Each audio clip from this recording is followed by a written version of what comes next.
Welcome back. In this tutorial, we'll be returning to the form we created in our last project and adding some extra functionality. Let's replace the input box with a drop-down list. By the way, you see that when I select something in Design View and then I go to Source View, the item is conveniently selected for me, so I don't have to hunt through the code for it. Okay, let's type Select. Now when I go back to Design View, I've got a drop-down list. Let's run our program. Here's the drop-down list, but it's empty. Let's return to our code page and program in some items into this list.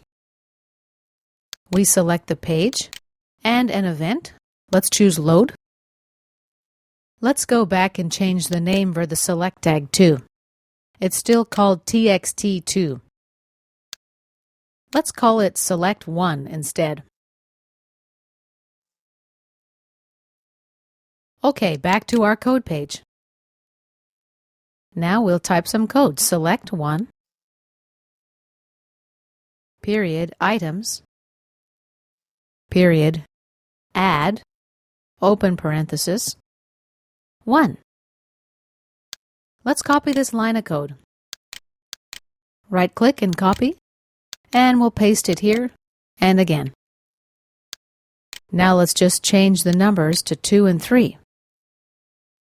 Now when we load our page, the drop-down list will be populated with the 3 items I've coded here, 1, 2, and 3. Let's run our application. We have a problem. I do need to change the name here. I need to rename it Select1. And now it should work. Let's load our page. Connecting. Okay, here we are. Here are our new drop-down options, 1, 2, and 3. If I right-click and select View Source,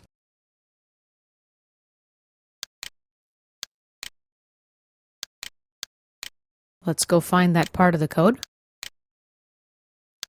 You'll see that I've got 3 option tags.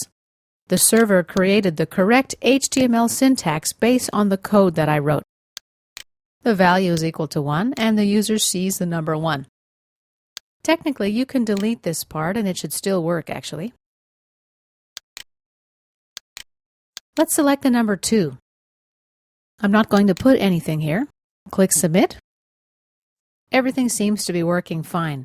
We get our result, but if I expand the drop-down list, I see a problem. The list is populated with a second set of the same items. When I click Submit again, the list is populated a third time with the same numbers. Basically, what we need to do is incorporate an if statement. It should read like this. If not page dot is postback, then. Now I'll select these 3 lines of code and drag them inside the if statement. Now these 3 lines of code will execute if the page load is not associated with a postback. Let's run our program again to check it out. The page loads. Let's make a selection and click Submit. Okay, and we see that everything works correctly now. In this example, we simply added items to the Select Items list. Let's see how we can also incorporate value attributes. New, list, item,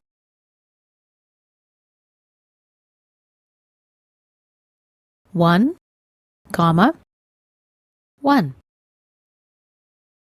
And let's right-click and copy this bit of code. And we'll paste it down here. And again here. Now here we'll replace the word 1 with 2. And we'll put 3 here.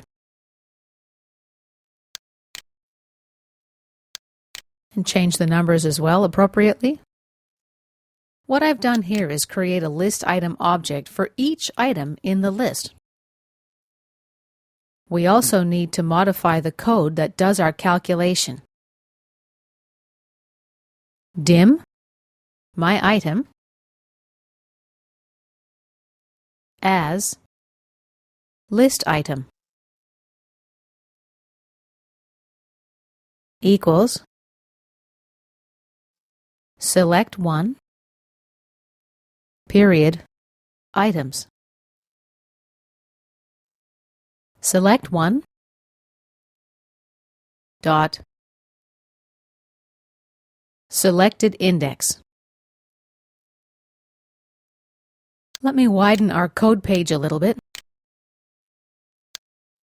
We also need to change this to my item. Basically, we've created a new variable, list item, and we've initialized it with the value that the user selects from the drop-down list. Afterwards, it extracts the value from the value property of the variable myItem and places it in variable B. Let's run our application to see how it works. Page loads. Instead of the numbers I saw previously, we've got the words 1, 2, and 3.